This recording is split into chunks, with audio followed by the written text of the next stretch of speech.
इस वीडियो में बात किया जाएगा जीएसटी इंस्पेक्टर की वैकेंसीज़ के बारे में। अगर आपको नहीं पता है तो मैं आपको एक ओवरव्यू दे दूं। कुछ टाइम पहले जो है जीएसटी डिपार्टमेंट में ये चीज़ शुरू हुई थी कि इसकी फिजिबिलिटी चेक की जाए कि क्या जो जीएसटी इंस्पेक्टर की वैकेंसीज़ हैं उनको केवल प्रमोशन से फिल किया जाए या उनमें से कितना परसेंट प्रमोशन के थ्रू रखा जाए या डायरेक्ट रिक्रूटमेंट के थ्रू रखा जाए। मेनली वो नोटिस लेता कि GST inspector, preventive officer, examiner, इन सभी की जो वैकेंसीज हैं क्या उनको डायरेक्ट रिक्रूटमेंट से हटा दिया जाए या फिर नहीं। अब इसके पीछे का जो लॉजिक था वो ये था क्योंकि जीएसटी इंस्पेक्टर एक काफ़ी इंपॉर्टेंट पोस्ट होती है, same goes for PO and examiner. इसके लिए उनका मोटिव था कि ऐसे लोग चुने जाएं जिनको थोड़ा सा एक्सपीरियंस हो। लाइक अगर वो टीए के तौर पे कुछ टाइम काम किए हैं या सीनियर टीए या ईए, तो जो है उनके पास थोड़ा सा एक्सपीरियंस हो तब जाके वो जीएसटी इंस्पेक्टर जैसे इंपॉर्टेंट पोस्ट को में काम कर सकें। अब इसको लेके काफ़ी सारे लोगों के मन में डाउट आ गया कि क्या वैकेंसीज आएंगी या फिर नहीं। अब मैं आपको कुछ चीज़ बता दूं कि हर 10 साल में कैडर रिस्ट्रक्चरिंग होती है डिफरेंट डिपार्टमेंट्स में। अब इसमें मैं आपको बताऊं कि लास्ट टाइम जीएसटी में हुई थी 2013 में, तो इस लॉजिक से 2023 में होनी चाहिए थी, बट अभी तक नहीं हुई है। अब इसका मैं आपको एक आरटीआई रिप्लाई शो करूँगा कि हम क्या ये उम्मीद कर सकते हैं कि हमें वैकेंसीज देखने को मिलेंगी या फिर नहीं। उससे पहले मैं अपनी तरफ से अपना व्यू रख दूं कि मुझे ऐसा क्या लगता है कि जो फिजिबिलिटी चेक की गई है उसका क्या रिप्लाई हो सकता है या वो क्या इस बारे में पहुँचते हैं। आई डोंट थिंक कि ये चीज़ होनी चाहिए।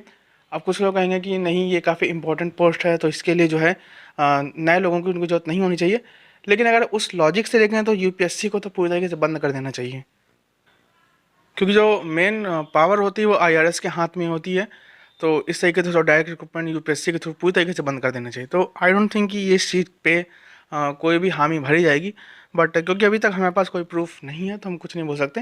बट एक आरटीआई रिप्लाई जिससे आपको एक अंदाज़ा मिल सकता है। अब इसको मैंने फाइल किया था, point number 3 and point number 4 पे आप मैंने देखिएगा। बाकी सारी चीज़ों का आंसर मैं दे चुका हूँ, क्योंकि इस आरटीआई को पहले सीबीएसई ने लिया, फिर बाद उसको अपना एचआर डिपार्टमेंट को भेजा। तो बाकी क्वेश्चन का आंसर आ चुका है। बाकी point number 3 and point number 4, point number 3 में मैंने पूछा है कि जीएसटी इंस्पेक्टर, पीओ और इन सभी का क्या स्टेटस है। एंड पॉइंट नंबर 4 में आप देखिएगा जो मेन चीज़ है वो है कि करंट स्टेटस क्या है कैडर रिस्ट्रक्चरिंग का आप जीएसटी डिपार्टमेंट में।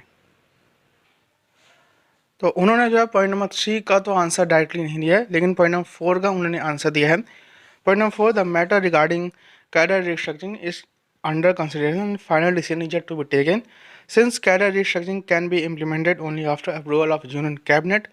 तो आरटीआई इसमें अभी लागू नहीं होता है।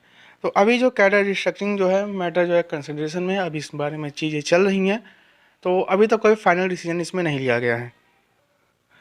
अब कैडर रिस्ट्रक्चरिंग में कई सारी चीज़ें होती हैं। कुछ पोस्ट को हटाया जाता है, कुछ जगह बढ़ाई जाती हैं वैकेंसी, कुछ जगह कम की जाती हैं। एंड नेक्स्ट ईयर जो है नॉर्मली पिछली बार भी था कि काफ़ी वैकेंसी देखने को मिली थी। तो अब यहाँ पे अभी जैसे कि मैटर जो है कंसिडरेशन में है तो अभी हम कुछ बोल नहीं सकते।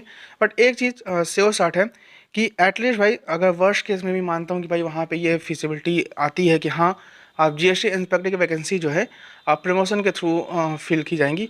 अगर ऐसा भी डिसीजन लेता है, जो कि मैं नहीं मानता हूँ कि ऐसा डिसीजन लिया जाएगा, कभी भी नहीं लिया जा सकता है, क्योंकि इस तरीके से तो यूपीएससी जो वैकेंसी आती हैं वो भी नहीं होनी चाहिए। तो आई डोंट थिंक कि ऐसा डिसीजन लिया जाएगा। बट अगर ऐसा डिसीजन लिया भी जाता है तो मैं ये 100% श्योर हूँ, आप ये मान के चलिए कि इसका इफेक्ट आपको सीजल 24 पे तो देखने को नहीं मिलेगा। अब इसका पीछे का रीज़न सिंपल सा ये है कि अभी तक जो है कैडर रिस्ट्रक्चरिंग हुई नहीं है, अभी तक इस बारे में कोई भी अपडेट नहीं है। सीजल 24 में जीएसटी इंस्पेक्टर की वैकेंसीज वैसे ही आ रही हैं जैसी आनी चाहिए। अभी कुछ टाइम पहले मैंने आपको शेयर किया था रांची जोन की वैकेंसीज। तो जीएसटी इंस्पेक्टर की वैकेंसीज आ रही हैं एंड जून में आपका नोटिफिकेशन आना है। मार्च, अप्रैल, मई 3 महीने का टाइम है। एंड मैं नहीं मानता हूँ कि भाई आपको सीजल 24 में जीएसटी इंस्पेक्टर वैकेंसी नहीं देखने को मिलेगी। मुझे यकीन है कि भाई जीएसटी इंस्पेक्टर वैकेंसीज अगर ये डिसीजन लिया भी जाता है कि भाई अब से उनको प्रमोशन के थ्रू फिल की जाएगी, तो आई डोंट थिंक कि वो आगे इम्प्लीमेंट होगा। 24 में तो डेफिनेटली आनी ही आनी है, ये तो मैं श्योर हूँ। कितनी आनी है उसका मेरे को आइडिया नहीं है।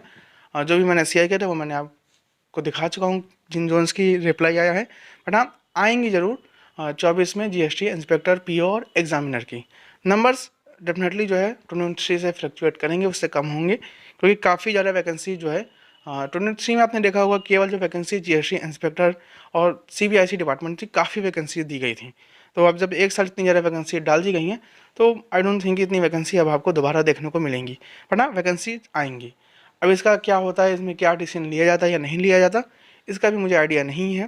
क्योंकि अभी तक अगर अगर कुछ ऐसा कुछ लिया जाता कि हाँ अब वैकेंसीज फिल नहीं होंगी, तो डेफिनेटली ये सारी चीज़ें बाहर निकल आती हैं, कोई ना कोई नोटिस सामने आ ही जाता है कि ये डिसीजन लिया जा चुका है। बट आई डोंट थिंक कि अभी उसमें कोई भी डिसीजन लिया गया है। Have nice day.